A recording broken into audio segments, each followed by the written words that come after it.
Раперот Шон Комс, попознат во јавноста како P. Diddy, неодамна беше уапсен за рекет, трговија со луѓе и други криминални дела и се наоѓа во притвор во Бруклин, Њујорк. Набрзо, откако беше уапсен, тој беше ставен под надзор поради можност за самоубиство, а сега наводно веќе не е под надзор, пренесува People. Раперот во последните денови добивал посети од блиски луѓе, а адвокат од неговиот тим изјавил дека раперот е фокусиран и многу силен и дека се концентрира на својата одбрана и се подготвува за судењето. Судењето на Диди треба да се одржи следниот месец. Извори изјавија за People дека раперот бил ставен под надзор поради можност од самоубиство, бидејќи по неговото апсење не било јасно во каква ментална состојба е и дали бил шокиран.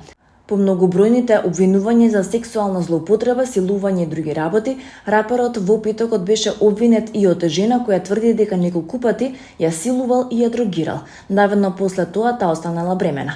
Покрај раперот, таа ја тужеше и неговата компанија, неколку соработници и од нив бара одштета за физички повреди, емоционален стрес, понижување, аксиозност и друго.